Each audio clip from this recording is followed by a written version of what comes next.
Yo, what's up mga ka-jeep trip at mga ka-jeepers? Magandang araw sa inyong lahat. Ngayong araw ay narito tayo sa Valenzuela para bisitahin ang tarima ng Rofor kung saan ginagawa at nire-restore ang mga manibelang kahoy. Pero bago tayo magsimula, siguraduhin nakasubscribe ka muna sa ating YouTube channel at syempre pakipindot na rin ang notification bell para updated kayo lahat sa latest jeepney videos natin. Kaya tara, samahan nyo ako sa tarima ng Rofor Team Hydrographics. Okay yan, so magandang araw sa inyong lahat. Kasama natin syempre ang owner ng Rofor Team Hydrographics, si Boss Jack. Si Boss Jack, ikaw lang boss, ang bumibira ng lahat ng mga yan. Ano? Ayan. Ako lahat ng tumitira niya. Ayan. So sir, gaano katagal na po tayo gumagawa? Bali nag-umpisa tayo sa sa mga motor-motor lang. So, nagkaroon ako ng idea, sabi ni Kuya, kasi may dati kami yung jeep. Kanya, bakit hindi natin subukan yung tirayin yung manibela, gawin natin kahoy. Yun. Sabi ko, yan, okay naman, nag-click naman. Yun. So ang kuya mo is si Papa P. Opo. Papa Ponyok, kung tawagin. Boss Company. Bosch Company. So, sa mga hindi nakakilala, si Papa P ay isa sa mga lumang manggagawa na rito. Kumbaga sinauna na gumagawa ng busina rito, sir. Tama ba? Ayan, dito rin ang shop niya, no? Opo. Ayan, okay. So, sir, ngayon, paano pala natin ginagawa itong mga to? Anong mga nagiging unang step natin kung sakali? Una sir, siyempre may mga kadalasan kasi niya, may mga biyak. Tapos, siyempre, ipaparefresh muna natin siya. Pero kadalasan kasi dito, minsan sa gitna. Ayan. Minsan, dito rin sa may mga supungan ng mga Mga manibela na yan, oo. So, pinapiber natin siya muna. Pinapiber muna. Ayan, okay. And then, after nun, So, pagkatapos yun sir, ilalagyan natin ng masilya. mamasilya na siya. Masilya, tapos sabay primer. Okay. So, tapos, pagkatapos na yung base color na gusto ni client, Okay. sinusunod ko lang. Yun. Kumbaga parang pag sinabi niya gusto niya na motive na kahoy, Ayan, so ito yun. ito yun. Ito ang magiging kalabasan mo. Ito sir, ano to? Ano naman to? Hydrographics naman siya na Joker. Joker. Ang ano niya, Candy Tone Red. Candy tone red. Opo. So conforme ang kulay na gusto ni customer. Ito, Opo. candy tone, ibang candy tone yellow, gano'n, pwede. Opo. Ayan. Meron din tayong passion orange. Pwede Ayan, din so yan. ito is passion orange. Ayan. Okay. And then ito sir, nabanggit mo kanina, ito yung parang pinakamahirap. Ito, tone part na to. Okay, sir, tingnan natin yan. Bali ito, Vendetta naman siya. Okay. So, ito, mga ilang salang yan. So, Sakali. pagka medyo nagkamali tayo, siguro mga 3 times. 3 times. Ayan. So, medyo madugo pala to. No? Ayan. Ito sir, ito yung naiwan. Ito yung naiwan. Bali ganito yung una natin process pagka medyo may mga damage siya, mga biyak, tsaka dito. So, mamasilya natin siya, tapos refresh pag may mga biyak dito. May mga Tulad biyak. yan, may biyak yan sa gilid.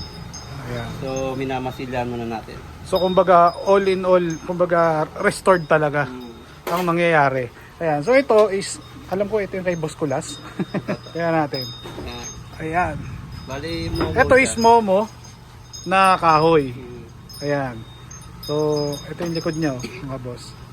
Kumbaga, ito is hydro dip din. Ayan. Sir, may nabanggit ka kanina na pag medyo dark, parang mas okay pa to kaysa doon sa medyo dark. Pero, conforme pa rin sa gusto ni customer. No?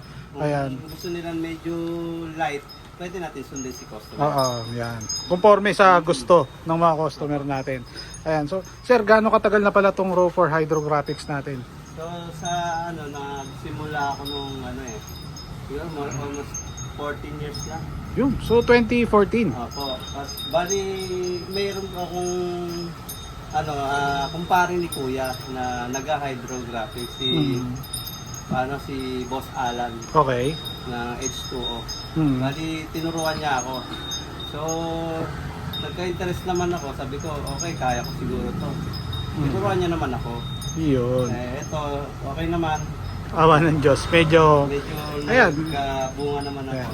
And then, syempre, hindi lang manibela ang ginagawa natin. Mga motor din. Meron din po ako Ayan. So, tignan natin yung kanilang sample na isa dito.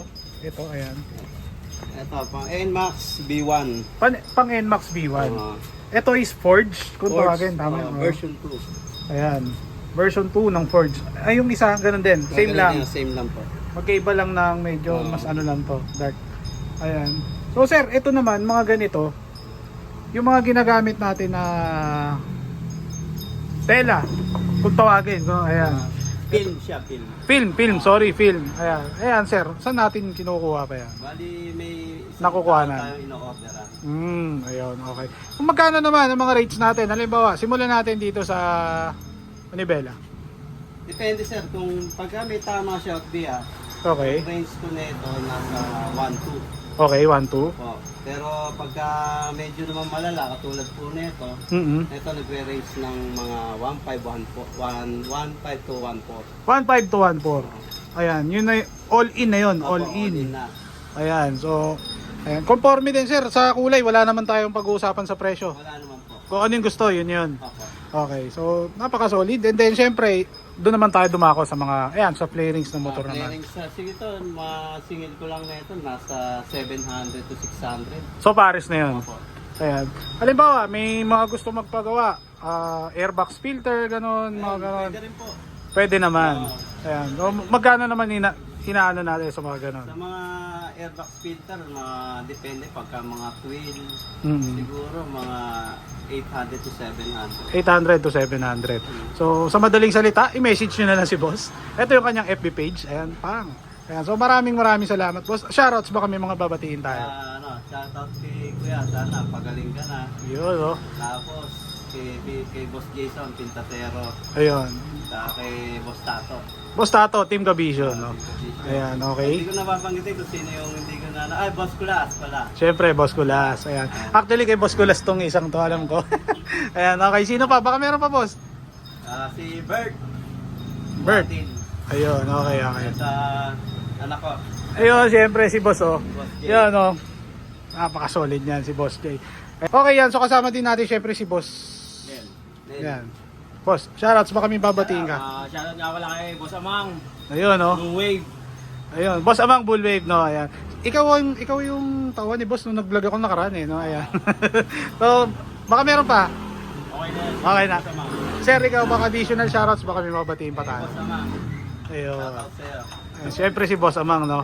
Ayan. And then, siyempre, ikaw, Boss, baka meron pa. Boss Tito Excel, Boss Brian, Boss Kulas, Boss Kulas, Boss Bert, Boss Bert. Papa P. Siyempre, Marami ka dyan. yun, oh, siyempre, matik yan kay Papa P. So, sir, maraming salamat sa inyo. Ayan. At siyempre, sa mga gustong magpagawa, kontakin ka lang nila, no? Hindi lang carbon dip ata ang ginagawa nyo, sir. Pintura din, alam mo, repaint din. Repaint mga kotse. Ayan, motor, ayan. So, it depends kung ano yung papagawa nyo sa kanila. So, about lahat sa pintura at saka restoration. So, sir, maraming thank you. Ayan, so, napaka-solid yan. Ayun, natur ko na kayo dito sa tarima ng Roper. Kaya, maraming salamat sa lahat ng mga nanood sa akin since day one. Ayan, maraming salamat din syempre sa lahat ng pumili ng ating Jeepney Pinas Clothing. Sa lahat ng gusto magpa-restore ng kanilang mga kahoy na manibela, punta lang kayo dito sa Valenzuela. Welcome kayo dito. Maraming salamat. Please like and subscribe.